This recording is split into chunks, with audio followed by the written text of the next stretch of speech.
নমস্কার, ভিল কিচেনে সবাইকে স্বাগত জানাই। আজকে একটা অন্যরকম রেসিপি নিয়ে আপনাদের সামনে চলে এসেছি। আজকে গাজরের পায়েস রান্না করব। অনেকেই কিন্তু গাজরের পায়েস বা গাজরের হালুয়া একটা গন্ধের জন্য খেতে চান না, কারণ গাজরের একটা নিজস্ব গন্ধ আছে। তবে আজকে আমি যেভাবে রান্না করব, এইভাবে রান্না করলে গাজরের যে গন্ধ এটাও থাকবে না, আর পায়েসটা খেতেও ভীষণ ভালো লাগবে, দেখতেও অনেক সুন্দর হবে। আপনার সঙ্গে থাকুন, আশা করছি ভীষণ ভালো লাগবে।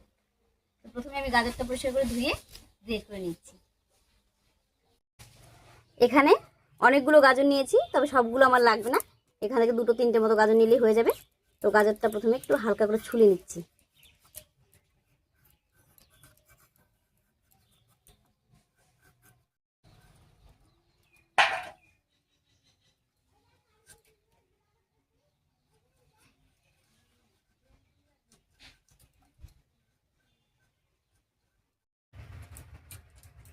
এখানে দুটো গাজর আমি ছুলে পরিষ্কার করে ধুয়ে নিলাম, এবারে গ্রেট করে নিচ্ছি।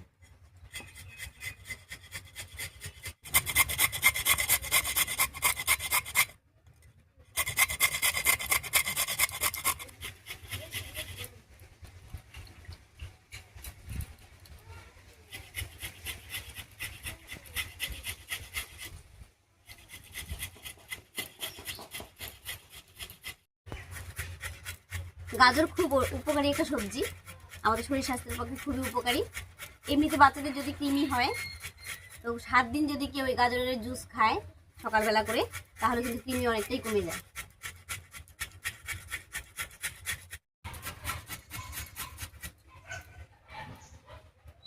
গাজরটা গ্রেট করা হয়ে গেল।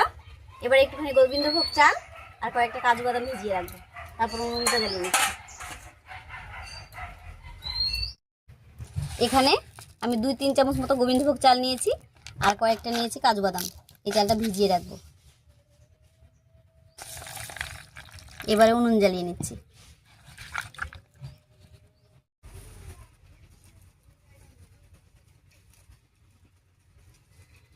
উনুন জ্বালিয়ে কড়াই বসিয়ে দিয়েছি। এবার কড়াইয়ে ঘি দিয়ে কয়েকটা কাজু বাদাম ভেজে নামিয়ে নিচ্ছি।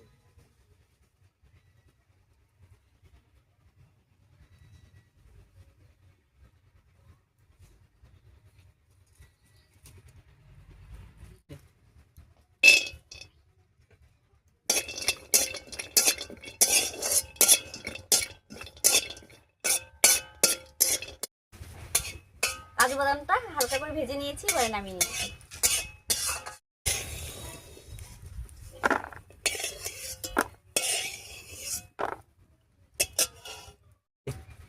এবার এই ঘিয়ের উপরে গ্রেট করা গাজরটা দিয়ে দিচ্ছি।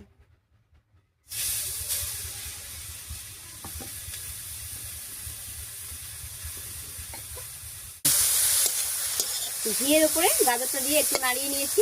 এবার এর মধ্যে দেবো একটা তেজপাতা আর একটুখানি গোটা গরম মশলা দিয়ে দিচ্ছি, এলাচ, দারচিনি আর লবঙ্গ। আর এলাচ দুটো আমি ফাটিয়ে দিয়েছি।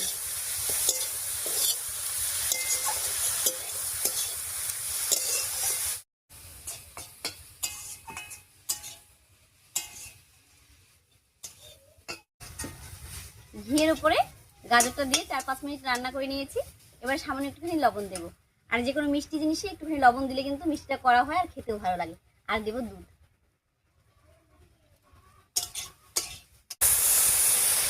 আর এই দুধটা আমি আগে থেকে জাল করে রেখেছিলাম।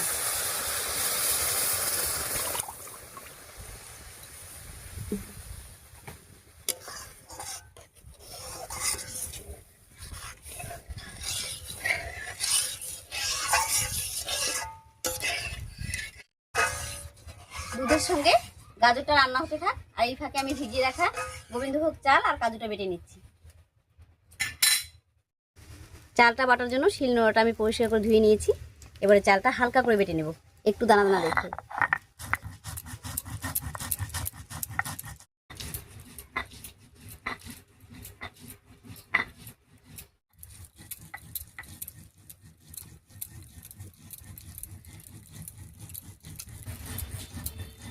কাজু আর আতপ চালটা হালকা করে বেটে নিয়েছি, এবারে নামিয়ে নিচ্ছি।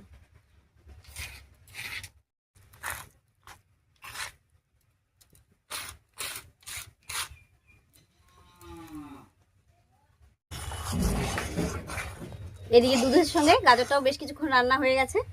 এবার এই চাল বাটা আর কাজু বাটাটা দেবো। একটু দুধ এখান থেকে তুলে মিশিয়ে দিচ্ছি, নইলে কিন্তু দলা পাকিয়ে যাওয়ার সম্ভাবনা থাকবে।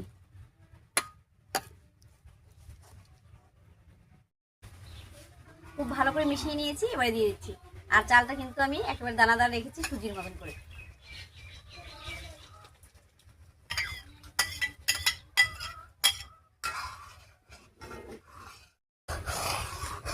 চাল বাটা দিয়ে খুব ভালো করে মিশিয়ে নিয়েছি। এবারে দানাদার যে চালটা আছে এটা ফোটা পর্যন্ত অপেক্ষা করব।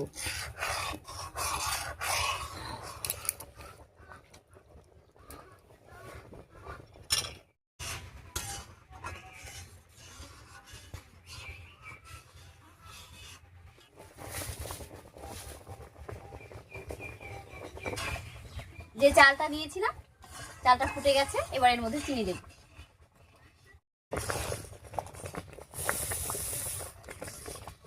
চিনিটা দেওয়ার সঙ্গে সঙ্গে কিন্তু একটু জল ছাড়বে, তবে একটুখানি জাল করে নিলেই হয়ে যাবে।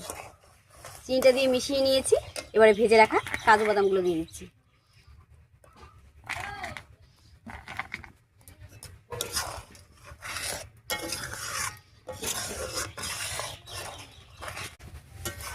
গাজরের পায়েস একদম রেডি হয়ে গেছে, এবারে নামিয়ে নিচ্ছি। আর দেখে বুঝতেই পারলেন কত সহজ করে বানালাম, আর দেখতেও কত সুন্দর হয়েছে, আর এটা খেতেও কিন্তু দারুণ লাগে।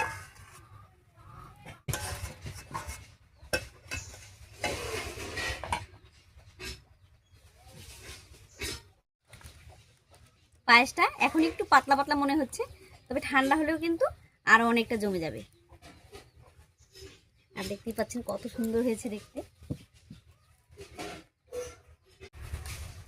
বাচ্চারা অনেক সময় গাজর কিন্তু খেতে যায় না, তো এরকম ভাবে যদি পায়েস বানানো যায়, বাচ্চা থেকে বড় সবাই খেতে পছন্দ করবে। যাই হোক, পায়েসটা রান্না করলাম, গরম আছে, তো ঋতু একটু খেয়ে দেখুক কেমন হয়েছে, তার জন্য এখানে আমি ঠান্ডা করছি।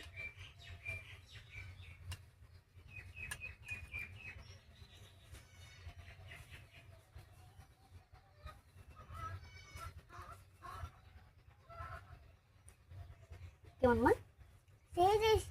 সেই টেস্টি। হ্যাঁ, সত্যি খুব টেস্টি হয় এটা। আপনারা বাড়িতে অবশ্যই বানাবেন এবং খেয়ে জানাবেন যে কেমন হয়েছিল। যাই হোক, আজকের এই সহজ পায়েসের রেসিপি আপনাদের কাছে কেমন লাগলো অবশ্যই কমেন্টে জানাবেন। যদি ভালো লাগে একটা লাইক করে দেবেন এবং চ্যানেলটিকে সাবস্ক্রাইব করে এইভাবেই আমাদের পাশে থাকবেন।